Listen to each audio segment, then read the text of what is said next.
kita lihat gambar ini, apa yang pertama kali terlintas? Tentu aja adalah gosip. Obrolan seru yang biasanya dimulai dengan kalian tahu nggak sih? Dan berakhir dengan tapi jangan kasih tahu siapa-siapa ya. Atau tapi kan ya ini belum tentu benar ya. Tapi menariknya sekarang gosip nih hadir bareng berita terkini di timeline kita. Bedanya cuma tipis, kadang malah nggak kelihatan. Gosip itu seperti cemilan. Dia ringan, enak, dan bikin nagih. Tapi kalau diambil terlalu banyak, ya tentu aja nggak baik buat kita. Oke. Dan berita itu idealnya ya faktual, hasil liputan, terus konfirmasi dari orang tersebut. Tapi kalau gosip, ya dia itu jalannya lebih cepat dan kadang nggak sempat pakai logika.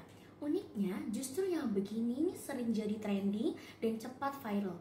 Kenapa? Karena otak kita itu lebih tergoda sama yang namanya sensasi daripada klarifikasi atau faktanya. Sederhananya, kalau bisa drama, kenapa harus data? Dan di era digital ini, batas antara berita dan gosip itu tipis sekali. Begitu muncul cuitan tentang artis maupun politikus, orang langsung percaya, like, retweet, dan share ke semuanya. Seolah itu kutipan dari fakta yang udah terkonfirmasi. Selamat datang di era dimana kebenaran ini kalah cepat dari sedikit cuitan di X. Perkenalkan, nama saya Wanda Putri Maharani dan hari ini saya akan membahas pengaruh cuitan dan algoritma di X terhadap berita terkini. Tenang, nggak seberskripsi kok, tapi ya lumayan bikin mikir. Oke, yang pertama itu adalah X sebagai sumber berita. Nah, dulu orang itu cari berita itu lewat koran kan, tapi lalu geser ke TV. Sekarang buka sosial media terutama X ini cuma scroll 3-5 menit dan wow, tahu semua drama hari ini. Tapi bukan cuma berita serius yang muncul. Di antara kabar politik, ekonomi, dan perubahan iklim, itu bahkan ada slip juga gosip tentang artis, seleb TikTok maupun seleb Instagram, bahkan ya tweet receh yang entah kenapa ramai banget. Kita dihidup itu di dunia dimana hoax itu bisa viral sebelum selesai diketik. Hanya sedikit kutipan langsung viral. Satu cuitan bisa menyaingi kerja tim redaksi media nasional. Lalu next ada peran algoritma. Mengapa sih gosip tertentu muncul di timeline kita? Oke, algoritma itu seperti pacar yang posesif. Dia tahu apa yang kita suka, dia terus-terusan kasih apa yang kita mau tanpa tanya dulu, kamu udah cukup semua belum sih? Jadi begitu kita klik atau retweet satu gosip di X, besoknya timeline kita tuh udah jadi infotainment dadakan. Banyak banget berita yang muncul. Jadi X itu nggak nunjukin semua cuitan. Dia pilih yang mana yang dianggap paling bikin kita tuh berhenti scroll lama di suatu tweet tersebut. Dan apa sih kriteria utamanya? Yang pertama itu yang terdapat emosional, dimana tweet itu tuh ngebuat kita tuh bikin marah, bikin ketawa, atau bikin shock. Lalu setelah itu adalah banyak interaksi, dimana tweet ini tuh likes-nya banyak, retweet-nya banyak, dan share-share-nya pun banyak. Dan konten dari akun yang sering kita stalk. Lalu ini bikin gosip tuh jadi konten viral, apalagi kalau dramatis, penuh konflik, atau ada unsur exposing. Lalu algoritma dan sensasi. Sensasi itu kayak micin, dia tuh nggak sehat, tapi bikin pengen lagi dan lagi. Dan algoritma tahu itu, dia nggak peduli mana yang menarik, mana yang bikin heboh. Yang penting mana yang bikin kamu scroll lebih lama di sosial media. Bukan berita paling benar yang naik ke atas, tapi yang paling bikin heboh, yang paling menarik, yang paling bikin kita merasa wow. Maka dari itu, viral bukan yang tak penting, yang paling penting, tapi yang bikin kita ngomong, hah? Seriusan? Masa sih? Oke. Efek echo chamber dan bias dalam gosip. Oke, nah sekarang kita masuk nih ke fase echo chamber. Timeline kita tuh kadang kayak kamar penuh cermin. Kita cuma lihat opini yang mirip dengan opini kita, dengar pendapat yang bikin kita bilang, oh iya ya, aku juga mikir gitu sih. Kalau kita percaya gosip A, di X tuh akan bilang, betul, ini lagi yang mirip dan ini dan ini. Sampai lama-lama kita ngerasa, ya emang bener sih, benar-benar semua orang juga ngomong kayak gitu. Padahal itu tuh hanya semua versi yang dari satu suara. Next, efeknya ke konsumsi publik. Hari ini banyak dari kita yang merasa mengkonsumsi berita penting, tapi sebenarnya kita tuh cuma ngambil potongan-potongan informasi, nggak lengkap.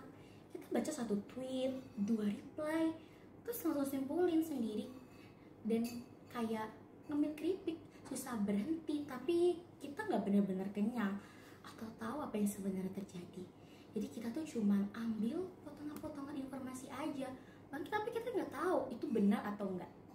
Kita terjebak di fast new culture.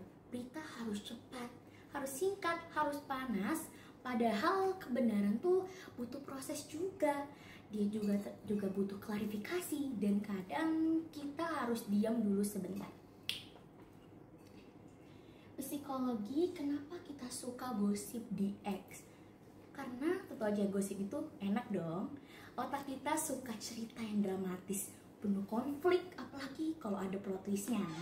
Cuitan viral itu seperti mini drama.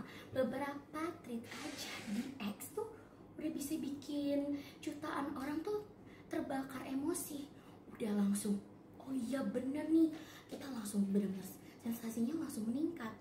Jadi kalau kita ketagihan baca drama selebriti, mungkin bukan salah algoritma, tapi mungkin otak kita juga butuh hiburan murah meriah. Gosip sebagai bentuk informasi atau disinformasi. Gosip itu tricky. Kadang tuh dia benar, kadang cuma katanya. Tapi di X tuh siapa sih yang peduli? Asal rame, retweetnya banyak, komennya banyak, terus jadi validasi sosial. Padahal bisa jadi gosip itu salah. Dan dampaknya nyata banget loh. Dampaknya itu bisa banget berdampak kepada orang tersebut yang digosipkan. Banyak reputasi yang hancur gara-gara asumsi yang viral duluan, sebelum klarifikasi data. Dan seperti kata netizen, klarifikasi itu gak penting, gak seru, tapi yang penting dramanya yang lebih menarik.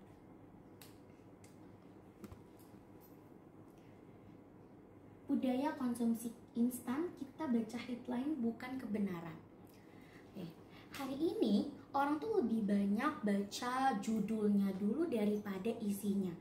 Baca cuitan bukan tweet, jadi baca hanya judul bukan isi lengkapnya, dan nonton cuplikan bukan konteksnya. Ini seperti baca chat dari mantan ya, hanya separuh dan langsung baper.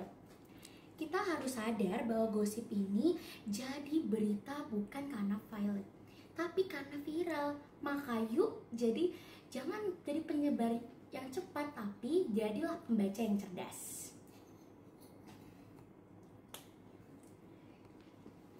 Oke. Akhirnya semuanya balik ke kita ya masing-masing.